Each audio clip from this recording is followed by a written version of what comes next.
Oh.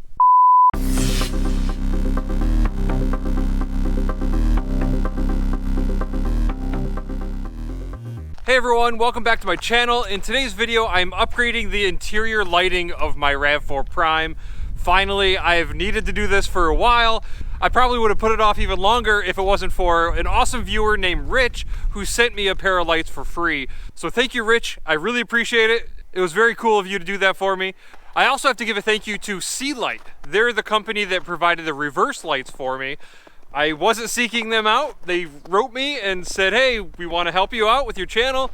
We want to give you some reverse lights to try out. So I did, and I installed those in this video as well. So thank you, Sealight. Thank you, Rich. I really appreciate it. I screw up a few times in this video, like I usually do, but you can learn from my mistakes and follow my instructions, and hopefully you can do it the right way, start to finish. Also, a couple times I mentioned color temperature, so I have a graph here to hopefully give you guys a better idea of what that really is. It's just basically the brightness or color of a light. I refer to this a couple times in this video. I really do love the difference that these lights have made with this car, but without further ado, here is the video, and here is how to install LED lighting throughout your vehicle. Okay, now I'm just popping off this little cover. There's a couple clips right in there. You can see them. I think it's those red things right there. So I just have one of my little tools from Harbor Freight to pop those out. So that's off. You can see the 4 clips right there. That's all it is to remove this part. And here's the light bulb. There's another one right there that I already removed. You just stick your fingertips in here and twist it and remove it. Then you're gonna have to pull that light bulb out, just like I did right here. And you slide the new LED light in its place. Wow, what a huge difference. Man, that one on the left looks so much better. Thank you so much for sending these to me. This is awesome. This is gonna be so much nicer in here. All right, I just removed the cover. There's a couple little tabs right here at the bottom, and you stick a pry tool in there and then pry the bottom part out.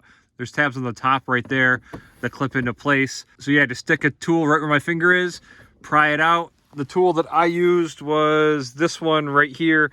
These were invaluable. These are great. These are actually from Harbor Freight.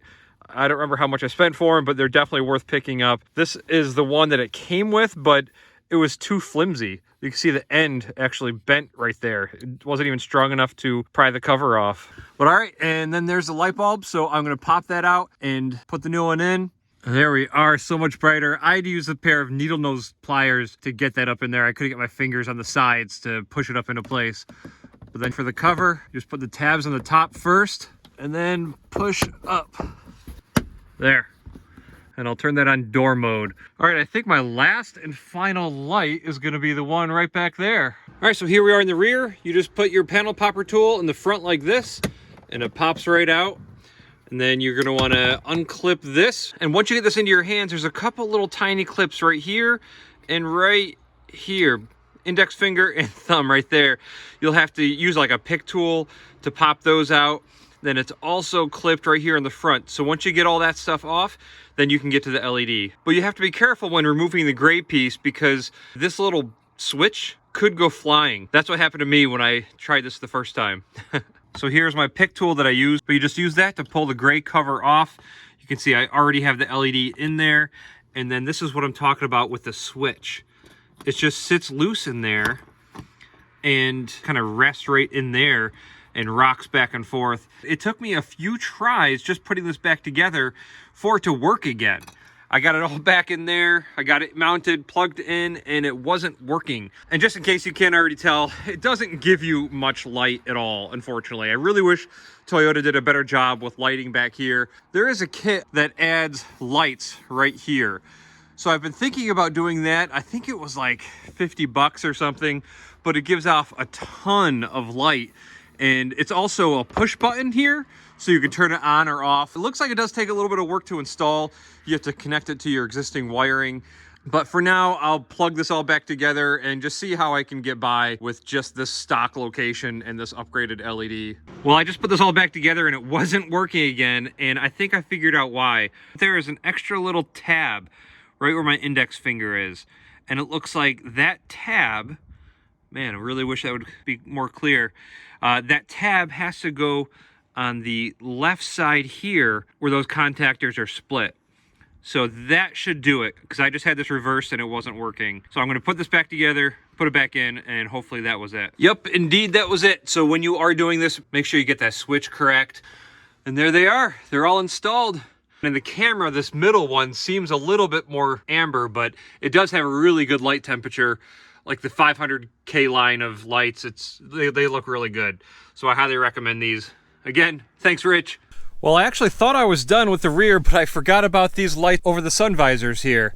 You can see I already did this one, and you can see the color contrast between all of these. And then we get to the OEM light bulb right there.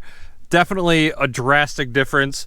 So I'm gonna go ahead and replace this other one right here, and you take a little pry tool and you just weasel it up in there and then pry down. Oh. Well, here I said that was so easy. Doesn't look like I broke anything, but this cover popped off. On this one over here, I just stuck the pry tool right here and it popped out.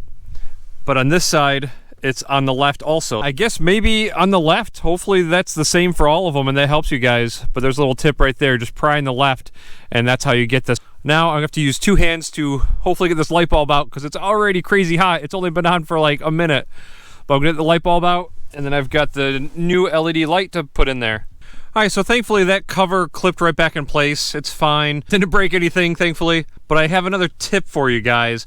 It seems like with this LED, if you push it in too far, then the connection's lost and it gets really shaky.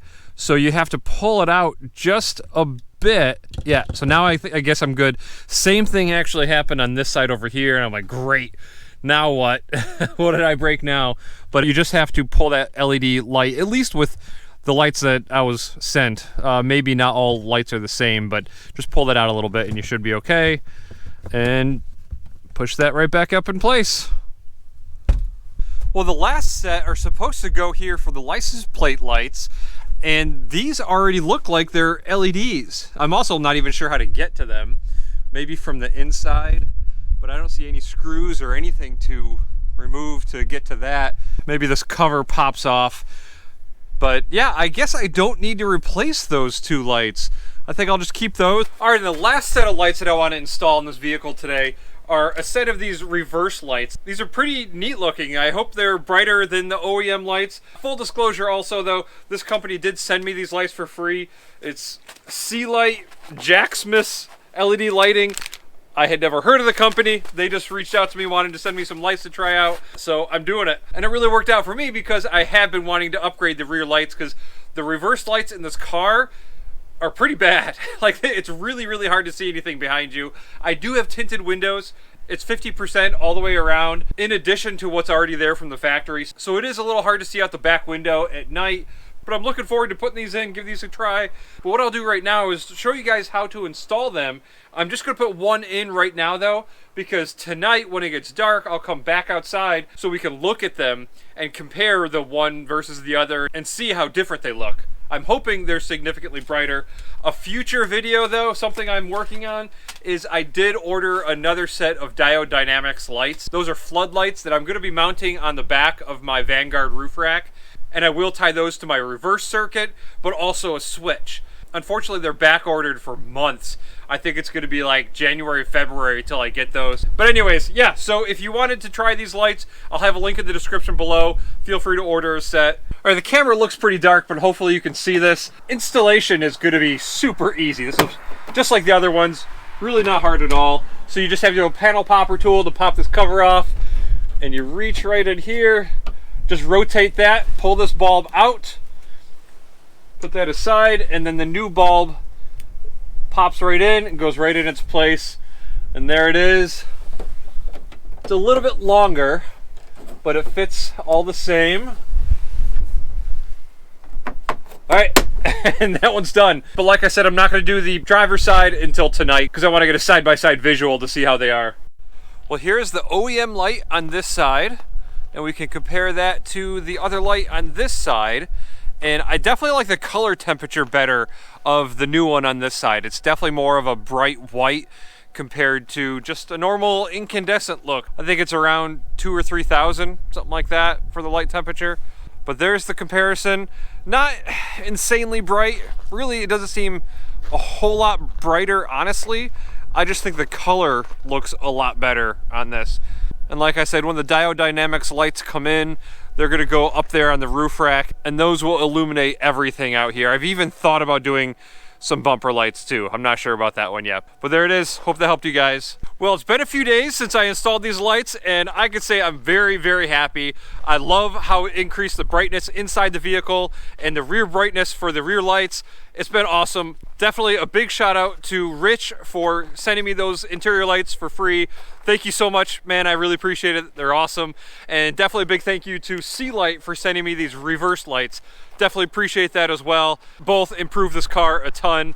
Overall, I don't think anybody should be afraid of doing a modification like this. A lot of people bring up like warranty and stuff like that. You're not going to void your warranty just by replacing light bulbs or really doing anything unless what you did actually caused a malfunction in the car, and adding LED lights is not going to harm your vehicle at all. So I highly recommend this. But that's all for this video. I really hope this helped somebody. Thank you guys so much for watching and sticking around all the way to the very end, and I'll see you on the next one. Bye.